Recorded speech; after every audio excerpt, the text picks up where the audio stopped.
கிறிஸ்துவுக்குள் பிரியமான அருமை சகோதர சகோதரிகளே, ஆண்டவராகிய இயேசு கிறிஸ்துவின் இனிதான நாமத்தினாலே உங்களுக்கு என்னுடைய அன்பின் வாழ்த்துதலை தெரிவித்துக் கொள்கிறேன். பிதாவாகிய தேவனாலும் கர்த்தராகிய இயேசு கிறிஸ்துவினாலும் உங்களுக்கு கிருபையும் சமாதானமும் உண்டாவதாக. வருடத்தின் கடைசி நாளாக இருக்கிறதுனால இப்படி ஒரு செய்தி எடுத்துன்னு நினச்சிடாதீங்க.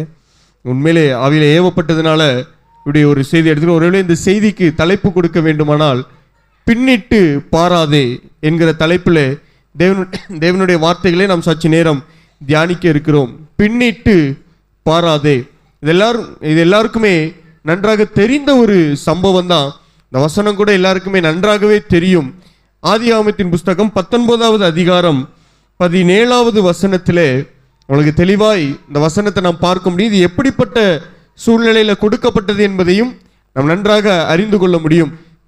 ஆதியாகமத்தின் புஸ்தகம் 12வது அதிகாரத்தில் பார்த்தோமானால், ஆபிரகாமுக்கு தேவன் ஒரு அழைப்பை கொடுத்து அவன் தான் இருந்த சுய தேசத்தை விட்டு தன்னுடைய சொந்த தேசத்தையும் தன்னுடைய ஜனங்களையும் தன் தகப்பன் வீட்டையும் விட்டு பிரிந்து தேவன் காண்பிக்கிற தேசமாகிய கானான் தேசத்திற்கு போகும்படி அவனுக்கு ஒரு அழைப்பு கொடுக்கப்பட்டு, அவன் கானானை நோக்கிய பயணத்தில் தன்னுடைய மனைவியையும் தான் சம்பாதித்திருந்த சம்பத்து எல்லாவற்றையும் கூடவே சகோதரனுடைய குமாரனாகிய லோத்தையும் அழைத்து கொண்டு போகிற காரியங்களை ஆதியாகமத்தின் புஸ்தகம் 12வது அதிகாரத்தில் பார்க்க முடியும்.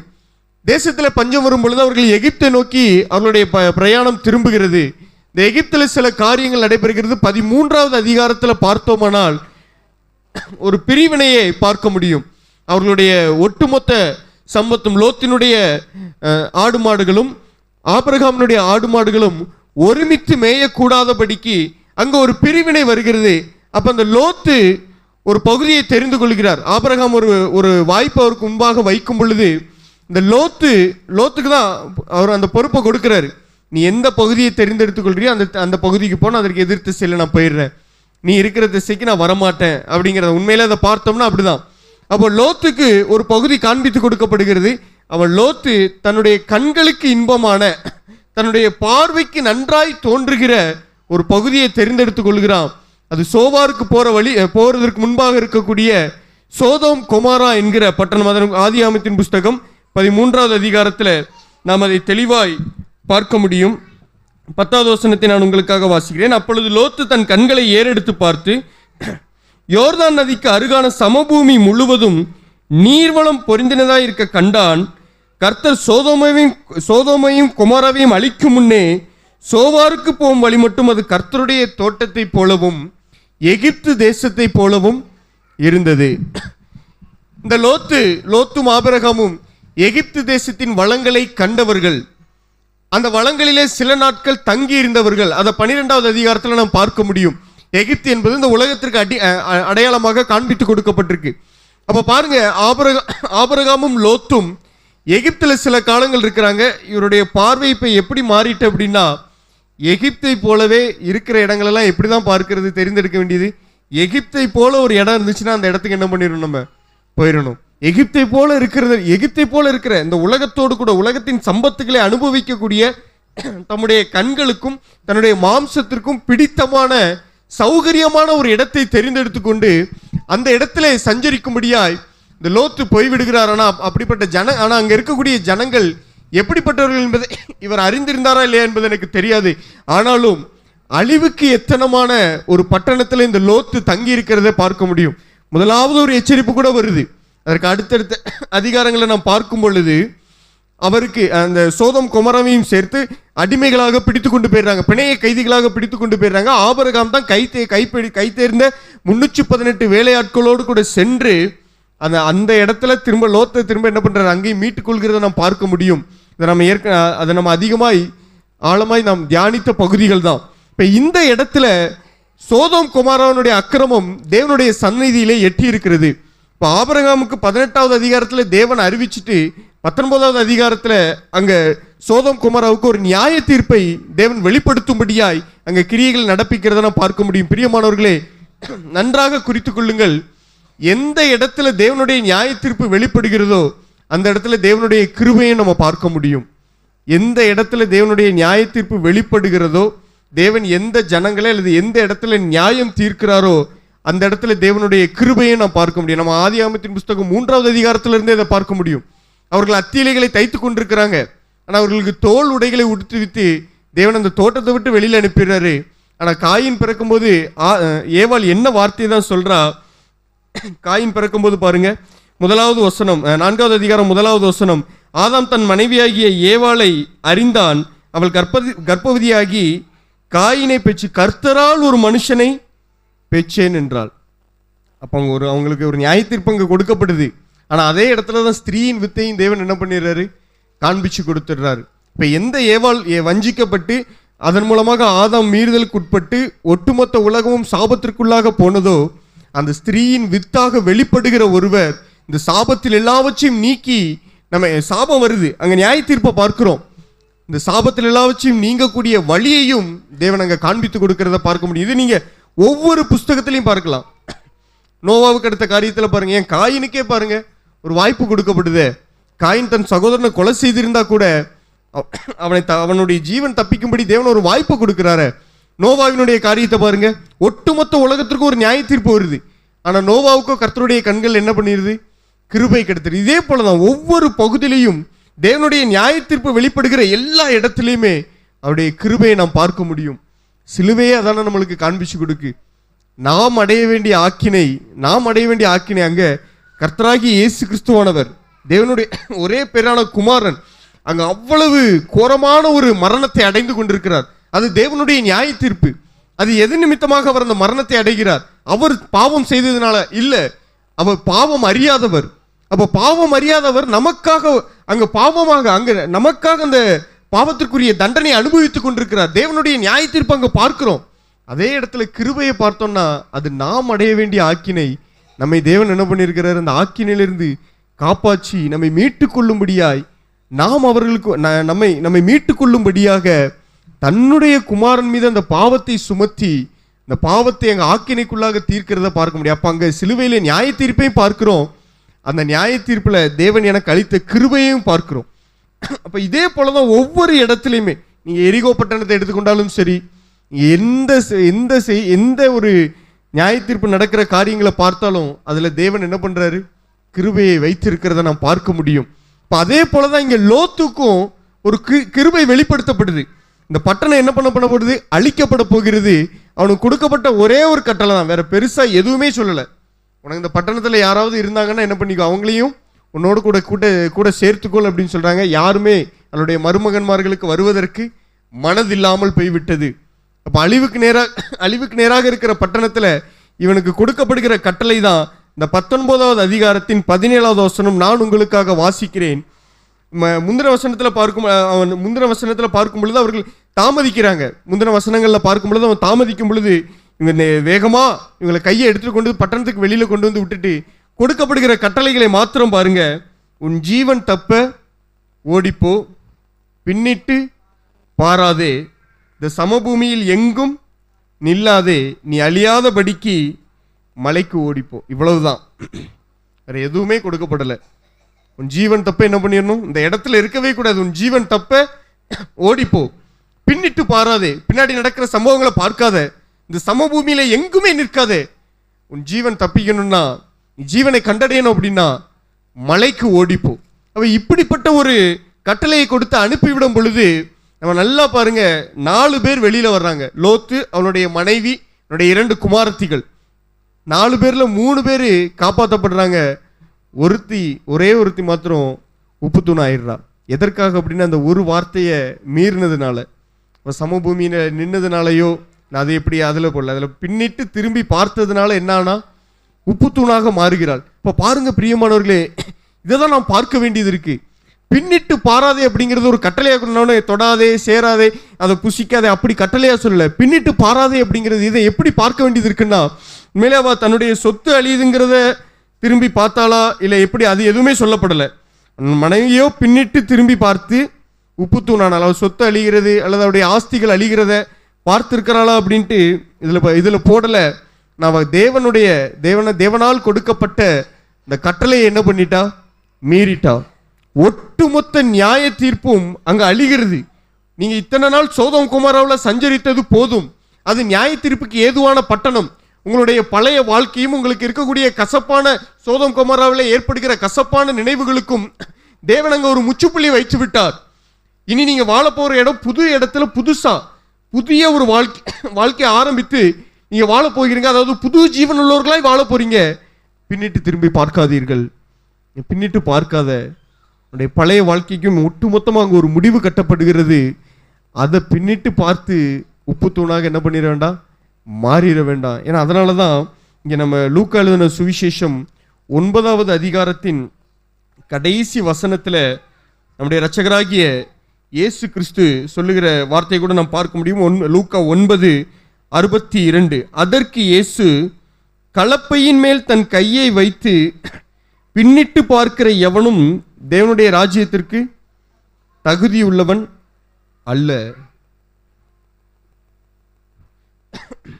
ஜீவன் தப்பும்படியாக, ஜீவனை ரட்சித்துக் கொள்ளும்படியாக, ஜீவனை காத்து கொள்ளும்படியாக ஒரே ஒரு வழிதான் இருக்குது. நான் இன்னைக்கு சமீபமாக ஒருத்தங்க சொல்லி கேள்விப்பட்டேன். அங்கே ஒரு பாரம்பரிய திருச்சபைக்கு போகக்கூடியவங்க, அவங்ககிட்ட எங்களுக்கு தெரிஞ்சவங்க சொல்லியிருக்கிறாங்க, இங்கே அந்த மாதிரி அவனுடைய ஆணி வேர்லேயே இப்போ தவறு இருக்குது, அதனால் சத்தியமான வார்த்தைகள் கிடைக்கிற ஒரு இடத்துக்கு போங்க அப்படின்னு சொன்னப்போ அவங்க சொன்ன ஒரு வார்த்தை என்ன தெரியுமா? நீங்கள் ஒரு வழியில் இயேசுவை பார்த்துட்டு போகிறீங்க, நாங்கள் ஒரு வழியில் என்ன பண்ணுறோம், பார்த்துட்டு போகிறோம். போகிற வழி எப்படியா இருந்தாலும் சேர்ற இடம் கடலாக தான் இருக்கும், கவலைப்படாதீங்க அப்படின்ட்டு அவங்க சொன்னாங்க. பார்த்துக்கோங்க, இயேசு கிறிஸ்து நானும் சில தீர்க்கதரிசிகளும் வழிகளாக இருக்கிறோன்னு என்ன பண்ணலை, பைபிளில் எழுதலை. நானே, ஆங்கிலத்தில் அழகாக இருக்கும், ஐ எம் த வே, அவ்வளோதான். நானே அப்படின்னா முடிஞ்சது. இது நான் அவங்க காலால் கேட்டது. அவங்க சொல்கிறாங்க, போகிற இடம் எப்படி இருந்தாலும் போய் சேர்ற இடம் கடலாக இருக்கட்டும், அதுக்கு அந்த ஆறு ஓடுற வழியில் அது ஒரு சாக்கடை தண்ணியை கூட அடித்து இழுத்துட்டு போகலாம், இல்லை ஒரு அழகான ஒரு சோலைவனம் வழியாக கூட போகலாம், எப்படி போனாலும் போய் சேர்ற இடம் கடலாம். அப்படிப்பட்ட உலகத்திற்கு அடுத்த காரியங்கள் வேதத்தில் கிடையாது. அப்போ ஜீவன் தப்பும்படியாய் ஒரே ஒரு வழிதான் காண்பித்து கொடுக்கப்பட்டிருக்கிறது. அது கர்த்தராகிய இயேசு கிறிஸ்து மூலமாய், இயேசு கிறிஸ்து வழியாக தான், அவருடைய மாம்சமாகிய திரை கிழிக்கப்பட்டதின் வழியாக தான் அந்த மகிமைக்குள்ள பிரவேசிக்கிற ஸ்லாக்கியத்தை நாம் பெற்றிருக்கிறோம். அப்ப வேற எந்த வழிகளுமே இல்லை. அதை தான் இங்கே இயேசு கிறிஸ்துவும் காண்பிச்சு கொடுக்கும் பொழுது, கலப்பையில கை வைத்த பின்பு பின்னிட்டு திரும்புகிற எவனும் தேவனுடைய ராஜ்யத்திற்கு எப்படி இருக்க முடியாது, பாத்திரனா இருக்க முடியாது. அப்போ இங்கே இயேசு கிறிஸ்து காண்பிக்கிற வழி, அது ஜீவனை வெறுத்து, அது எப்படி கோதுமை மணியானது நிலத்திலே விழுந்து செத்து அது அதிக பலன்களை கொடுக்குதோ, இப்படிப்பட்ட வழியில தான் நாம் பிரவேசிக்க வேண்டும் என்பது கர்த்தராகிய இயேசு கிறிஸ்துவானவர் காண்பித்து கொடுக்கிற பாதை. ஒருவேளை உள்ள வந்ததுக்கு அப்புறம் இதுல கஷ்டமா இருக்கு, இதுல நிறைய பாடுகள் வருது, நிறைய உபத்திரவங்கள் இருக்கு, நிறைய அவமானங்கள் நிந்தைகளை சகிக்க வேண்டியது இருக்கு அப்படின்னா நம்மளுக்கு கட்டளையா தான் கொடுக்கப்பட்டிருக்கு. எபிரேயருக்கு எழுதின நிருபம் 13வது அதிகாரம்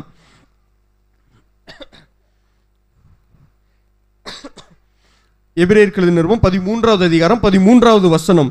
ஆகையால் நாம் அவருடைய நிந்தையை சுமந்து பாளையத்துக்கு புறம்பே அவரிடத்துக்கு புறப்பட்டு போக கடவோம். இப்போ பாளையத்திற்கு புறம்பே வந்ததுக்கு அப்புறம் திரும்பி என்ன பண்ண முடியாது, நம்மளால பார்க்க முடியாது. அதுதான் பிரியமானவர்களே, இந்த லோத்தின் மனைவியை குறித்து நாம் அறிந்து கொள்ள வேண்டிய விஷயம்.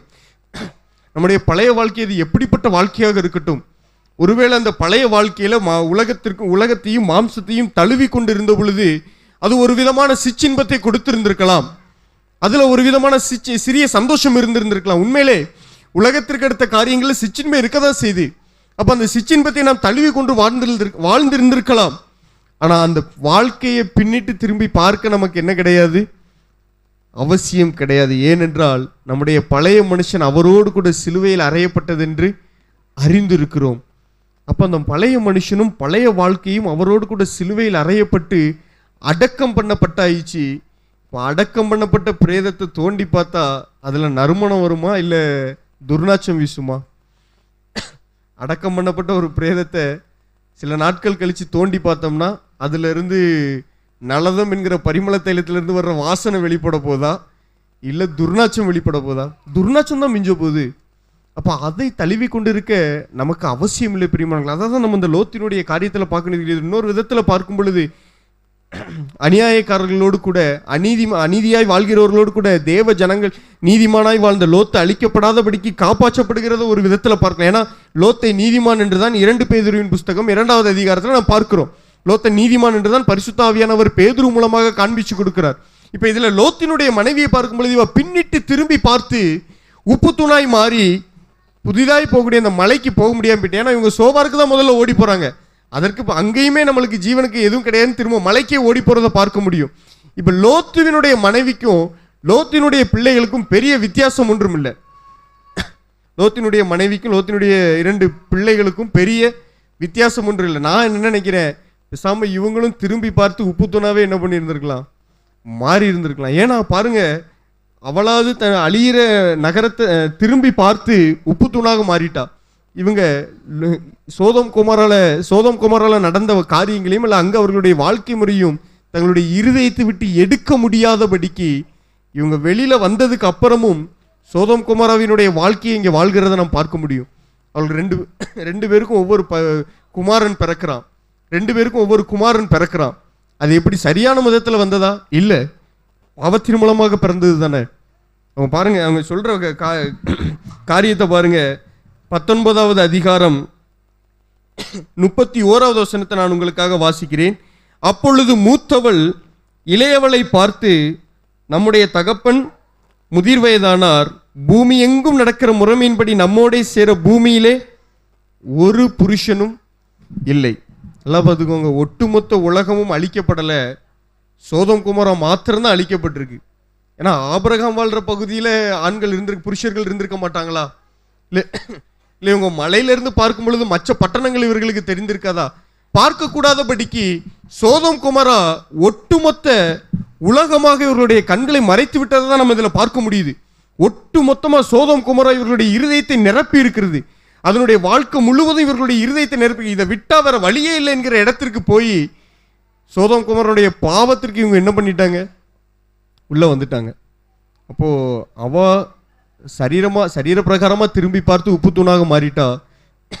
இவங்க மாம்சத்துல தங்களுடைய இருதயத்துல சோதோம் குமாராவை விட்டு நீக்க கூடாதபடிக்கு அந்த பாவத்திலே உடன்பட்டு தங்களுடைய பழைய வாழ்க்கையிலே திரும்பவும் கிடந்து ரெண்டு குமாரர்களை பெற்றுறாங்க. 2 பேருமே இஸ்ரவேலர்களுக்கு எப்படியா தான் இருக்கிறாங்க, தலைவலியாக தான் இருக்கிறாங்க. பெரிய விக்கிரக ஆராதனைக்கும் விபச்சாரத்திற்கும் பேர் பெற்ற 2 தேசங்களாக பிரியுது. அப்போ பாருங்க, எதாவது நம்ம ஆராதனையில் கூட நம்ம பார்த்தோமே, ஆராதனை செய்திலையும் கொடுக்கப்படுகிறது. மோவாபுக்கும் ரூத்துக்கும் இனி எந்த விதமான சம்பந்தமும் கிடையாது. ஆனால் இங்கே பாருங்க, இவங்க வெளியில வந்துட்டாங்க. நம்ம பார்க்கும் பொழுது வெளிப்பிரகாரமாக பார்க்கும் பொழுது லோத்தினுடைய 2 பிள்ளைகளும் வெளிப்பிரகாரமாக பார்க்கும் பொழுது சோதோம் குமாராவுக்கு வெளியில தான் இருக்கிறாங்க. இவங்க நியாய தீர்ப்புக்கு உட்படலை, இவங்க கிருபையில காப்பாற்றப்பட்டதா வெளியில வந்து நிற்கிறாங்க. ஆனால் தங்களுடைய இருதயங்கள்ல என்ன பண்ணலை, அந்த சோதோம் குமாராவை விட்டு வரலை. அதே தான் இஸ்ரவேல் ஜனங்களுக்கும் நடக்குது. அப்போஸ்தலருடைய நடபடிகளில் ஸ்தேவானை கொண்டு பரிசுத்த ஆவியானவர் சொல்லும் பொழுது இஸ்ரவேல் ஜனங்கள் தங்களுடைய இருதயங்களில் எங்கே திரும்பிட்டாங்களாம், எகிப்துக்கு திரும்பிட்டாங்க. மாம்சத்தின்படி பார்த்தா இவங்க திரும்ப அந்த கடலை கடந்து அங்கே போகிறதுக்கு வழி கிடையாது. வேற மாச்சு பாதையில் கூட எகிப்துக்கு போகிறதுக்கு வழி இருக்குது. ஏன்னா அப்படி கூட ஒரு டைமில் அவங்க கிளம்புறாங்கல்ல, நம்ம திரும்ப எகிப்துக்கு போகிறதுக்கு நம்முடைய தலைவனை ஏற்படுத்தி கொண்டு போவோம் அப்படின்ட்டு திரும்ப எகிப்துக்கே போகிறதுக்கு வழி இருக்குது. அங்கே விழலை. அவங்க விழுந்தது எங்கன்னா எகிப்தை தங்களுடைய இருதயத்திலே தான் வச்சுக்கிட்டே வந்திருக்கிறாங்க. அப்போ அவங்க ஒட்டுமொத்த வாழ்க்கைக்கும் ஒரு பழைய வாழ்க்கைக்கும் முடிவு கட்டப்பட்டு விட்டது என்பதை இவர்கள் விசுவாசியாதபடியினால இவங்க என்ன பண்ணுறாங்க அப்படின்னா திரும்ப தங்களுடைய எகிப்துக்கு தான் என்ன பண்ணுறாங்க, போகணும். நம்ம உலகத்திலே சஞ்சரித்து கொள்ளணும். இது கொஞ்சம் கடினமாக இருக்குது. கானானுக்கு அடுத்த பாதை மிகவும் கடினமாக இருக்குது. அதில் நம்மளால் நிச்சயமாக சேர முடியாது. அங்கே மிகப்பெரிய தடைகள் இருக்குது. அங்கே கோபங்கிற ஒரு தடையை நான் பார்க்க வேண்டியது இருக்குது. அங்கே அதுக்கப்புறம் வாலிபத்திற்குரிய இச்சைங்கிற தடையை நான் தாண்டி போக வேண்டியது இருக்குது. இதெல்லாம் என்னால் முடியவே முடியாது. அங்கே பெருமை அப்படிங்கிற ஒரு தடை இருக்குது. இதெல்லாம் முடியாது அப்படின்ட்டு இவங்க மலைச்சு போய் நிற்கிறாங்க. நாங்கள் ஒரு 2 பேருக்கு மட்டும் தெரிஞ்சுட்டு அதை நம்ம என்ன பண்ண முடியும், சுதந்திரித்துக்கொள்ள முடியும். ஏன்னா இவங்கள்ட்ட விசேஷித்தமாக ஏதாவது விசேஷித்த ஆவி இருந்தேன்னே சொல்லப்பட்டுச்சு. ஆனால் இவங்க விசேஷித்தமாக வேற ஏதாச்சும் பண்ணாங்களா அப்படின்னா பண்ணலை. இவங்க ஒட்டு மொத்தமாய் தேவனுடைய வார்த்தையை முழுவதுமாய் நம்பினார்கள். இனி எகிப்திற்கும் நமக்கும் சம்பந்தம் இல்லை என்பதை யோசுவாவும் காலேப் என்ன பண்ணாங்க, முழு நிச்சயமாய் விசுவாசித்தார்கள். விசுவாசத்தினால தான் இனிமேல் எகிப்து நம்மளை என்ன பண்ண முடியாது, அடிமைப்படுத்த முடியாது. இனிமேல் நாம் எகிப்துக்கு என்ன பண்ண முடியாது, திரும்பி போக முடியாது. அதே போல இந்த வனாந்தரத்தில் நாம் அழிந்து விடவும் முடியாது.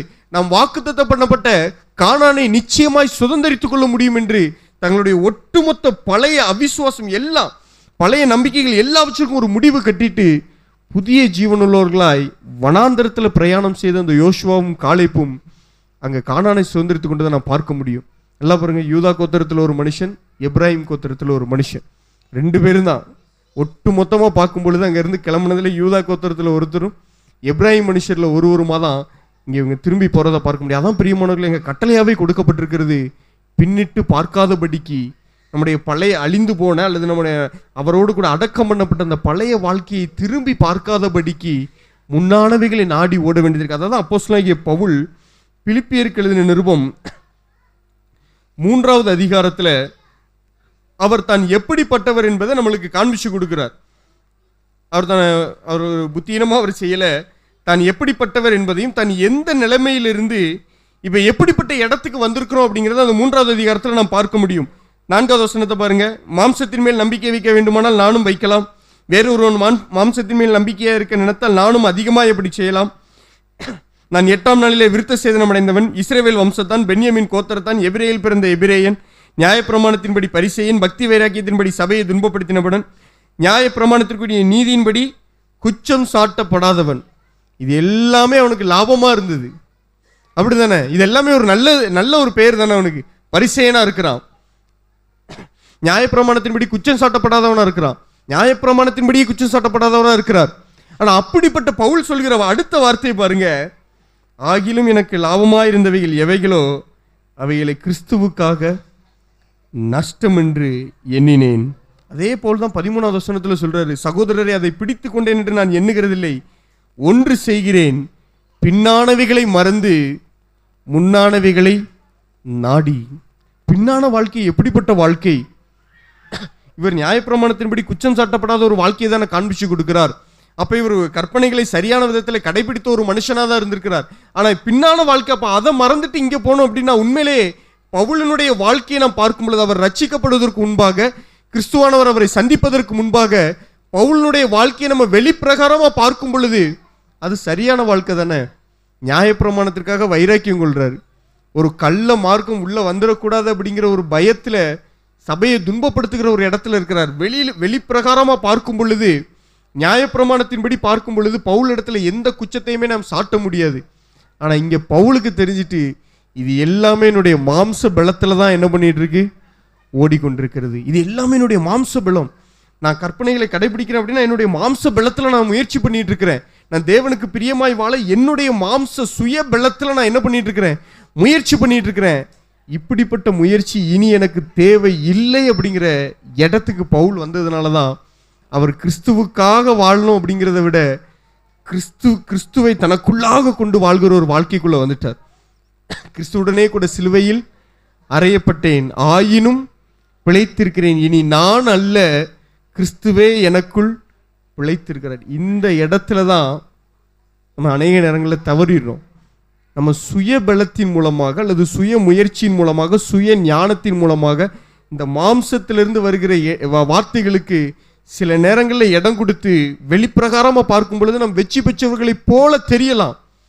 ஆனால் மாம்ச பலத்தில் பெறுகிற எந்த வெற்றிக்கும், சுய பலத்தில் கிடைக்கிற எந்த வெற்றிக்கும் தேவனிடத்தில் எந்தவித மதிப்பெண்ணும் கொடுக்கப்பட முடியாது பிரியமானவர்களே. ஏன்னா அப்படிப்பட்ட வாழ்க்கை வேணும் அப்படின்னா கிறிஸ்து மரிக்க வேண்டிய அவசியமே இல்லை.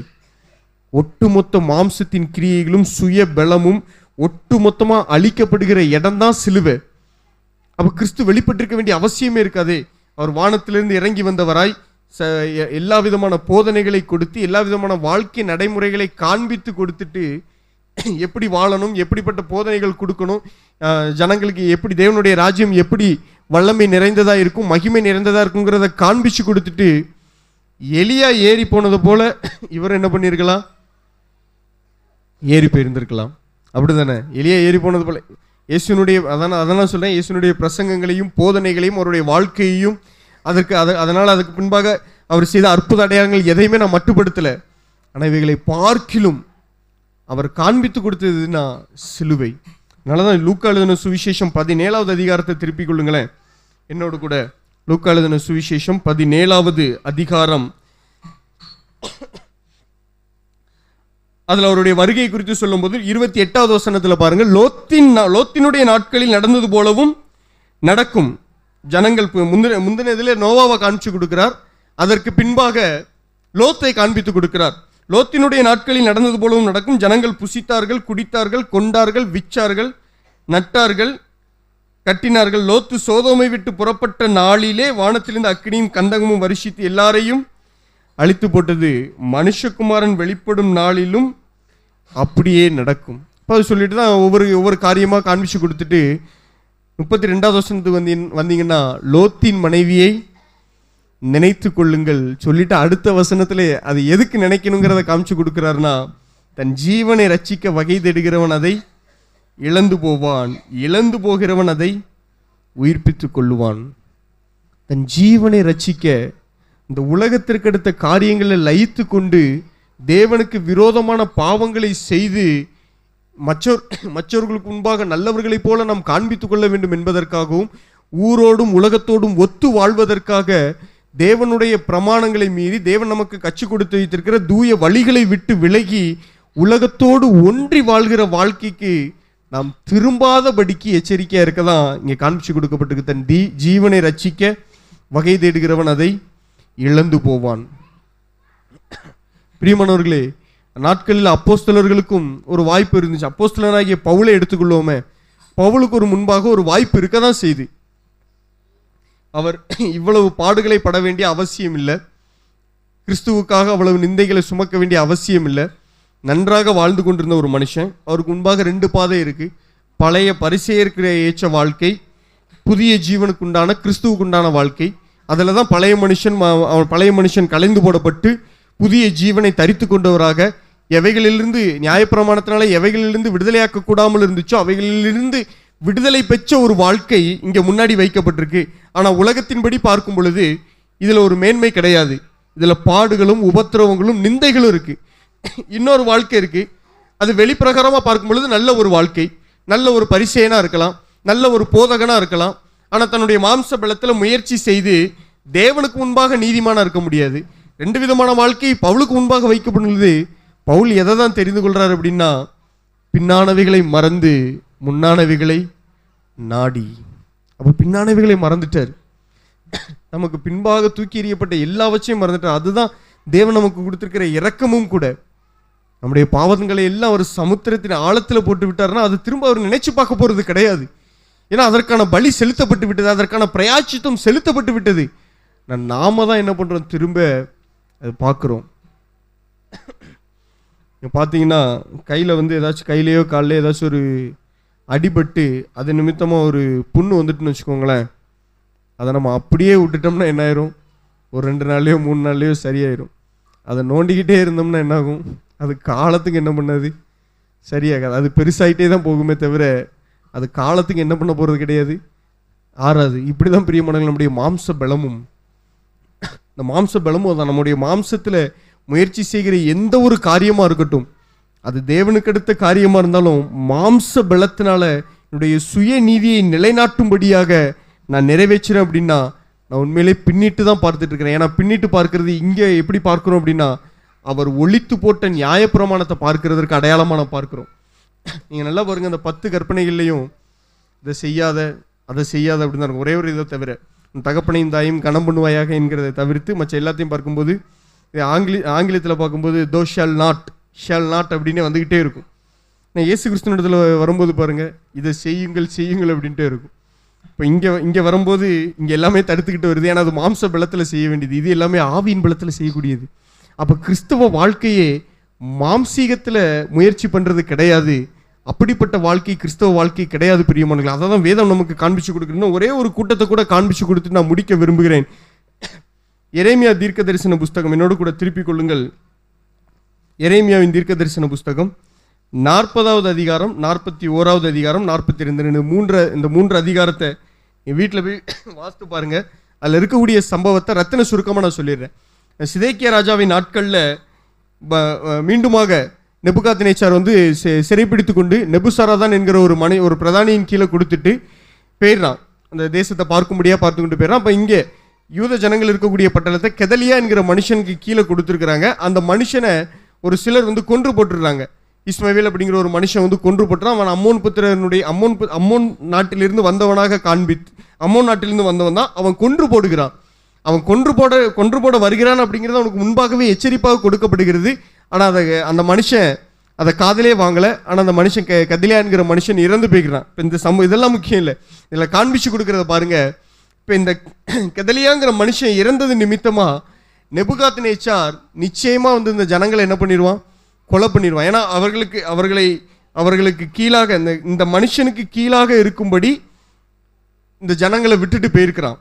ஆனால் இந்த மனுஷனே என்ன பண்ணிட்டாங்க, ஒரு தலைவனையும் இவங்க என்ன பண்ணிட்டாங்க, கொன்று போட்டுட்டாங்க. உண்மையிலே இது எப்படின்னா நெபுகாத்நேச்சாருடைய ஆட்சிக்கு விரோதமாக இவர்கள் செய்த காரியமாக தான் பார்க்கப்படும். அப்போது அதில் ஈடுபடாத ஜனங்கள் கூட பயந்து போய் எங்கே போக ஆசைப்படுறாங்க அப்படின்னா எகிப்துக்கு போகிறதுக்கு என்ன பண்ணுறாங்க, இவங்க மனதில் எல்லாமே தீர்மானம் பண்ணிட்டாங்க. எகிப்துக்கு ஒட்டு மொத்தமாக என்ன பண்ணிடணும், நம்ம எகிப்துக்கு போயிடணும் அப்படிங்கிறத ஒட்டு மொத்தமாக இருதயத்தில் தீர்மானம் பண்ணிட்டாங்க. ஏன்னா நெபுகாத்நேச்சார் திரும்ப வந்தால் என்ன பண்ணிடுவான், நம்மளை ஒட்டு மொத்தமாக நம்மளை அழிச்சிருவான். அப்போ அவன் கையில் நம்ம அழியாதபடிக்கு எகிப்தில் போய் என்ன பண்ணிடலாம், நம்ம சரணடைஞ்சிடலாம் அப்படின்ட்டு எல்லாமே இருதயத்தில் முடிவு பண்ணியாச்சு. முடிவு பண்ணதுக்கப்புறம் 42வது அதிகாரத்தில் பார்த்தீங்கன்னா இவங்க வந்து எரேமியாட்ட நல்லவங்களோ போல வந்து நின்றுட்டு எங்களுக்காக என்ன பண்ணுங்க, வேண்டிக் கொள்ளுங்க, தேவனாகிய கர்த்தர் சொல்கிற எல்லாவற்றையும் நாங்கள் என்ன பண்ணுவோம், நாங்கள் செய்வோம். 42வது அதிகாரம் முதல் 2 வசனங்களை பாருங்கள். அதில் பாருங்கள், எரேமியாவை நோக்கி ஜெபம் பண்ண சொல்கிறாங்க. எரேமியா வந்து தேவனை நோக்கி ஜெபம் பண்ண சொல்கிறாங்க. நீங்கள் ஜெபம் பண்ணுங்க, தேவன் என்ன வார்த்தைகளை கொடுக்குறாங்களோ அதை எங்கிட்ட வந்து சொல்லுங்கள். அது எப்படிப்பட்ட வார்த்தையாக இருந்தாலும் நாங்கள் என்ன பண்ணுவோம், நிச்சயமாக செய்வோம். இதான் அவங்க உறுதி கொடுத்து எரேமியாவை வேண்டிக் கொள்ள சொல்கிறாங்க. எரேமியாவும் போய் வேண்டிக் கொள்கிறாரு. இவங்களுக்கு கிடைச்ச வார்த்தை என்ன தெரியுமா, நீங்கள் எகிப்துக்கு போகக்கூடாது. அதான் உங்களுக்கு கிடைச்ச வார்த்தை. நீ எங்கே என்ன பண்ணாத, எகிப்துக்கு போகக்கூடாது. ஆனால் உண்மையிலே பார்த்தீங்கன்னா இவங்க மனசில் தீர்மானம் பண்ணிட்டாங்க, இது தேவனுடைய வார்த்தை இல்லை, பாருக்குடைய வார்த்தை நீ வந்து என்ன பண்ணிட்டு இருக்கிற, ஒப்பிச்சிட்டு இருக்கிற. நாங்கள் நெபுகாத்நேச்சார் கையால் நாங்கள் சாகணுங்கிறத நீ பார்க்க ஆசைப்பட்டு நாங்கள் எகிப்துக்கு போகக்கூடாதுன்னு நீ என்ன பண்ணிட்டு இருக்கிற, இது செஞ்சுட்டு இருக்கோன்னா அந்த காரியத்தை பார்க்கும்போது ஆச்சரியமாக இருக்கும். நீங்கள் வானராக்கினிக்கு அப்பங்களை சுட்டதுனால, பண்டிகைகளை ஆசரித்ததுனால தான் இப்படிப்பட்ட தேவனுடைய கோபாக்கினை உங்கள் மேலே வந்துச்சு. வானராக்கினி ஆங்கிலத்தில் குயின் ஆஃப் ஹெவன் போட்டிருக்கும். நீங்கள் நெட்டில் போய் குயின் ஆஃப் ஹெவன் அடித்து பாருங்கள், ஆச்சரியப்பட்டுருவீங்க. அதில் என்ன ஃபோட்டோ வருதுன்னு பார்த்தீங்கன்னா குயின் ஆஃப் ஹெவன் அப்படின்னு நெட்டில் அடித்து பாருங்கள், அதில் என்ன ஃபோட்டோ வருதுன்னு பார்த்தீங்கன்னா உண்மையிலே ஆச்சரியப்படுவீங்க. அப்போ அப்படிப்பட்ட அந்த வானராக்கினிக்கு இவங்க என்ன பண்ணிட்டு இருக்கிறாங்களாம், பண்டிகைகளை ஆசரிச்சதுனால தேவனுடைய கோபம் இவங்க மேலே வந்திருக்கு. அதை சற்றும் உணராமல் எரேமியாட்ட எதிர்த்து பேசும்போது சொல்கிறாங்க, வானராக்கினிக்கு பண்டிகையை ஆசரிக்காமல் நாங்கள் இடையில தவறுனதுனால தான் என்ன பண்ணிட்டு இப்படிப்பட்ட பஞ்சமும் இப்படிப்பட்ட சூழ்நிலையில் நாங்கள் என்ன பண்ணிக்கிட்டோம், மாட்டிக்கொண்டோம் அப்படின்ட்டு. அப்போ அந்த ஜனங்கள் இவங்க சரீரம் தான் எகிப்துக்கு போகலை, ஆனால் இருதயம் எங்கே போயிட்டு, ஏன்னா எல்லாத்தையும் பேக் பண்ணி வச்சுட்டு தான் இவங்க வந்து கேட்குறாங்க. எகிப்துக்கு போகிறதுக்கு பாதையெல்லாம் முடிவு பண்ணிவிட்டு கண்டிப்பாக நம்ம எகிப்துக்கு திரும்ப போயிடணும் அப்படிங்கிறத எல்லாத்தையும் முடிவு பண்ணி வச்சுட்டு தான் இந்த ஜனங்கள் வந்து நிற்கிறாங்க. இப்போ இன்றைக்கும் அப்படி தான் அநேக காரியங்கள் நடக்குது பிரியமானவர்களே.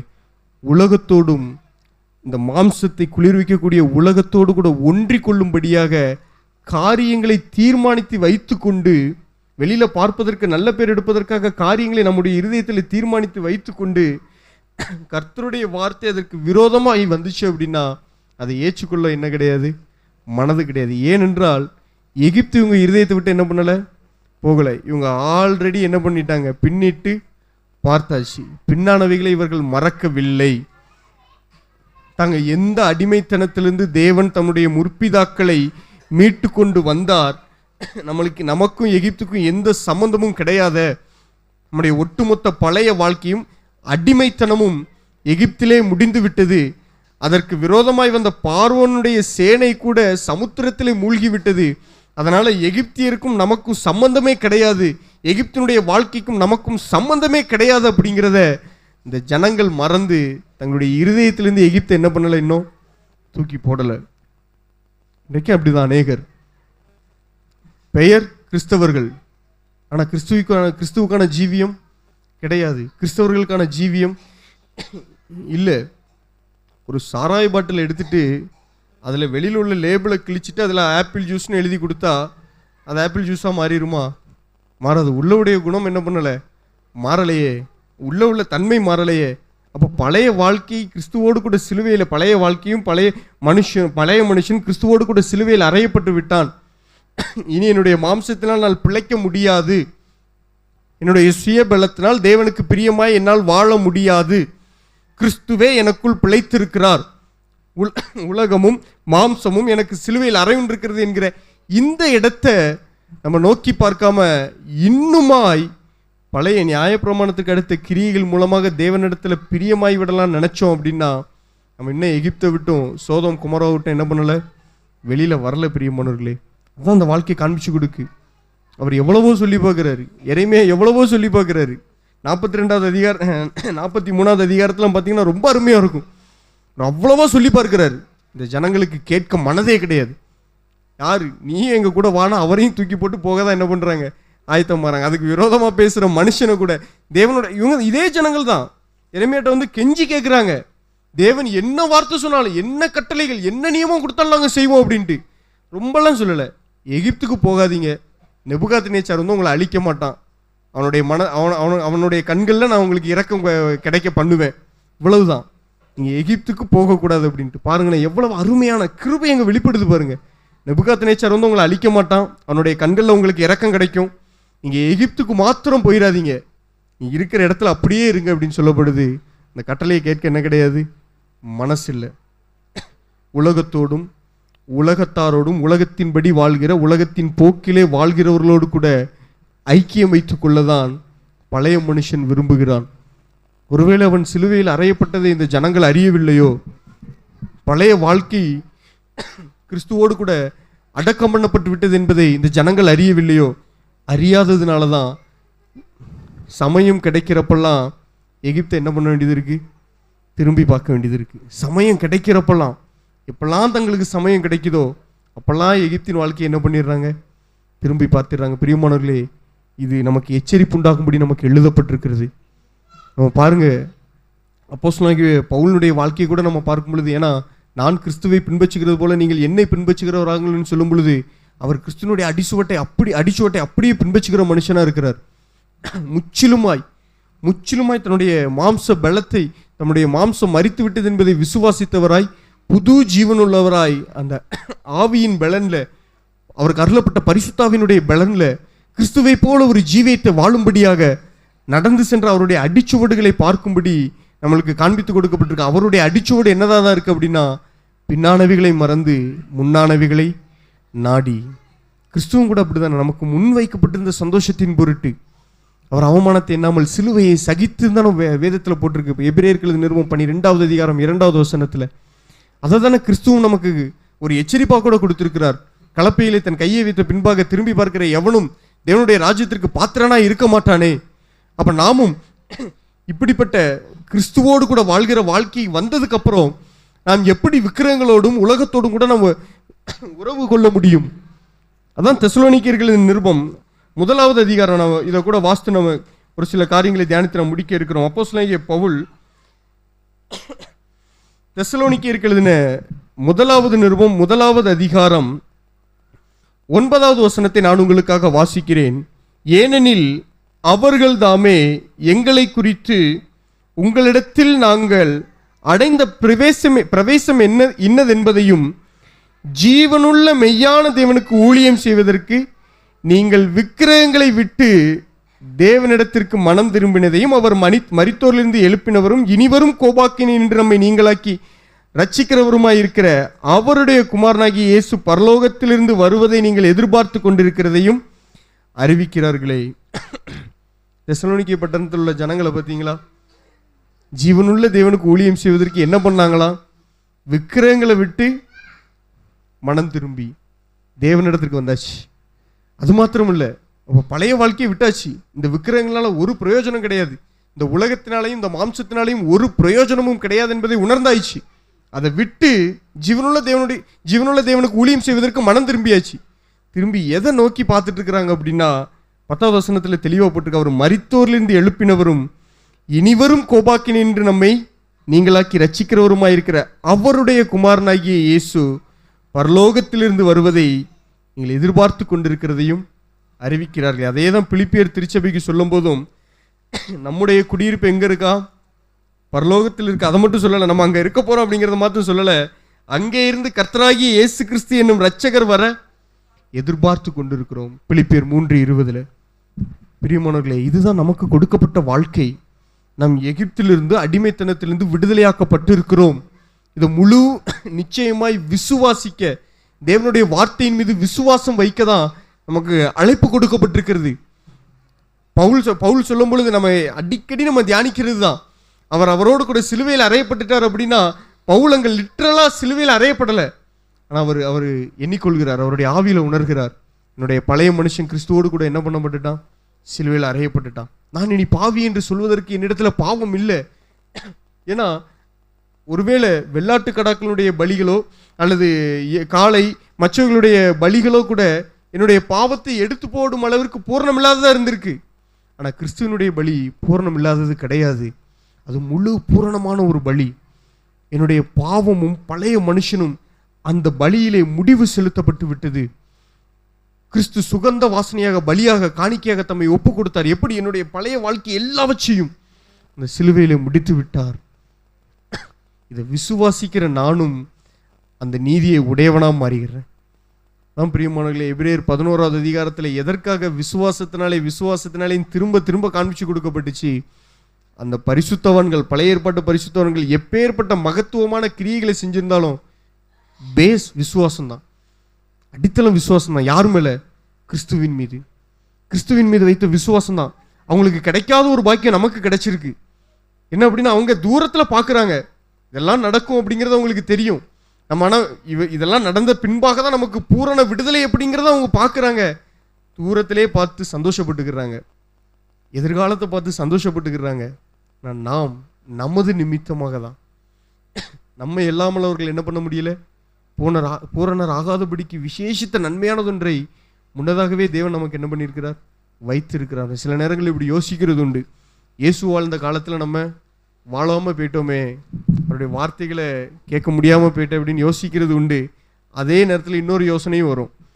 நம்ம இந்த கூட்டத்தில் இருந்ததுக்கு பதிலாக ஒருவேளை காப்பு நாடாக்களை நீளமாக்கின அந்த கூட்டத்தில் இருந்தோம்னா என்ன பண்ணியிருக்கிறது? பேசாமல் நம்ம இப்படி இருக்கிறது தான் நல்லது அப்படின்னு முடிவு பண்ணுறது உண்டு.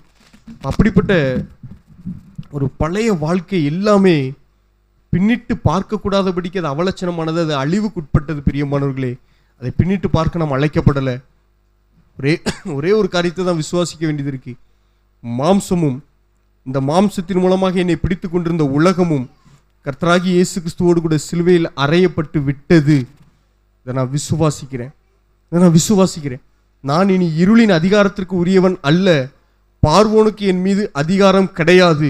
இந்த உலகத்தின் அதிபதிக்கு என் மீது அதிகாரம் கிடையாது என்பதை முழு மனதோடு விசுவாசித்து பின்னானவைகளை மறந்து முன்னானவைகளை நாடி கர்த்தராகிய இயேசு கிறிஸ்து வருவதை எதிர்பார்த்து கொண்டிருக்கிற நமக்கு அப்படிப்பட்ட ஸ்லாக்கியத்தை தேவன் நமக்காக வைத்திருக்கிறார். பிரியமானவர்களே, இதுதான் நமக்கு கொடுக்கப்பட்டது. இதை நம்ம கட்டளையாக கூட பார்க்கலாம். நம்ம பின்னான வாழ்க்கையை பார்க்க வேண்டிய அவசியம் இல்லை. சிம்சோன்கிற ஒரு மனுஷன் இருந்தான். அவனுடைய வீழ்ச்சி என்னன்னா, அவனுக்கு கொடுக்கப்பட்ட ஊழியம் வந்து நசரேயனுடைய ஊழியம். அவன் செத்த பிரேதத்தை கண்டையெல்லாம் போகக்கூடாது. ஆனால் அவன் எதில் விழுறான் பாருங்க. ஒரு சிங்கத்தை பீடி போட்டு போயிருக்கிறான். திரும்ப அந்த செத்த சிங்கத்தை தான் என்ன பண்ணுறான், இவன் தேடி போய் பார்க்க போகிறான். அந்த கொன்று போட்ட சிங்கத்தை பார்ப்பதற்கு இவன் என்ன பண்ணுறான்னா திரும்பி போகிறான். அப்போ அந்த இடத்துல இருந்து ஆரம்பிச்சிட்டான். அங்கே தேன் எடுக்கிறான். அதுக்கப்புறம் பார்த்தீங்கன்னா ஒரே வீழ்ச்சி தான். அது ஒரு லிட்டரலாக ஒரு அடையாளமாக கூட எடுத்துக்கலாம். பீடி போட்ட சிங்கத்தை திரும்ப பார்க்க போவது அவசியம் அல்ல. அது செத்த சிங்கம், அவ்வளோதான். பழைய வாழ்க்கை அது அவலட்சணமான வாழ்க்கை தான். அதுலேருந்து தேன் கிடைச்சா கூட அது நம்மளுக்கு என்ன தேவையில்லை. அந்த பழைய வாழ்க்கை முற்றிலுமாய் முடிந்து விட்டது என்கிற விசுவாசத்தில் வாழும் பொழுது தேவனுக்கேச்ச ஒரு வாழ்க்கையை வாழ முடியும். நம் கண்களை மூடி நம்ம ஒப்பு கொடுப்போமா? பின்னிட்டு பாராதே என்று லோத்துவுக்கும் அவனுடைய குடும்பத்திற்கு சொல்லப்பட்டது. பின்னிட்டு பாராதே. மாம்சத்தில் மாத்திரமில்ல, உள்ளான மனுஷன்லையும் பழைய வாழ்க்கையை திரும்பி பார்க்க வேண்டிய அவசியம் இல்லை. அதில் இன்பம் இருந்தாலும் அது வேண்டாம் பிரியமானவர்களே. விசுவாசிக்கணும், அவ்வளவுதான். இதை செய்யுங்க அதை செய்யுங்கன்னு எதுவுமே நான் சொல்லலை. ஒன்னே ஒண்ணுதான், விசுவாசம். இத்தனை நாட்கள் இந்த கிறிஸ்தவ ஜீவியத்தை நாம் வாழ்ந்தது போதும். ஒரு சில இடங்கள்ல நம்ம இன்னும் தேவனுக்கு விட்டு கொடுக்காம இருந்தோம்னா, நான் சொல்றேன், அந்த விட்டு கொடுக்காத பழைய மனுஷன் சிலுவையில மரித்து விட்டான்ங்கிறத முழுசா விசுவாசிக்கிறேன். விட்டு விடுங்கள் சொல்லல, அவன் மரித்து விட்டான். அதனால எந்த அதிகாரமும் கிடையாது, அதை முழுசா விசுவாசிப்போம். ஏன்னா சிலுவை பற்றின உபதேசத்துல என்ன கிடைக்குதுன்னா தேவ பலன். சிலுவை பற்றின உபதேசம் கெட்டு போகிறவர்களுக்கு அது பைத்தியமா தான் தெரியுது. நான் ரட்சிக்கப்படுகிறவர்களுக்கு அது மனுஷ பலன் அல்ல, மனுஷ பலம் அல்ல, அது தேவ பலனா இருக்கிறது. இந்த தேவ பலனை நாம் சுதந்திரித்துக் கொள்வோமா? அது வைக்கப்பட்டிருக்கிறது, நான் அனுபவிக்கிறதுக்கு தான் அழைக்கப்பட்டிருக்கிறோம். அது கொடுக்கப்பட்டு விட்டது, அதை அனுபவிக்க தான் அழைக்கப்பட்டிருக்கிறோம். அது இனிமேதான் வரப்போது இல்லை. விசுவாசத்தினாலே நீதிமான் பிழைப்பான். பின்வாங்கி போவானால் அவன் மேல் என் ஆத்துமா பிரியமாயிராதுன்னு சொல்லப்பட்டிருக்கிறது.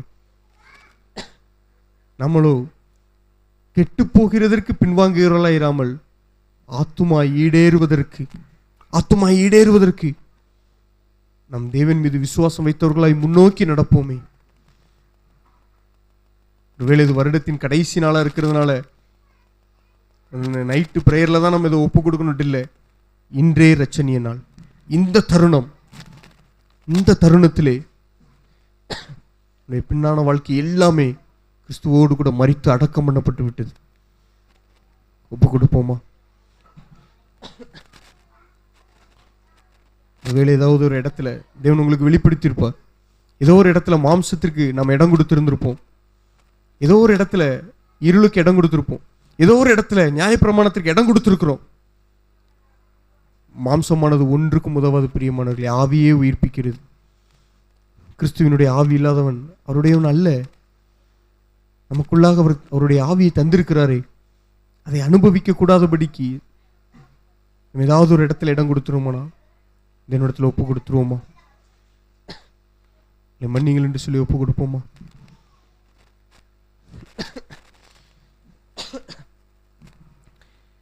கிருபை நிறைந்த அன்பின் பரம தகப்பனே, தந்திருக்க நல்ல வேலைக்காக நன்றி செலுத்துகிறோம்.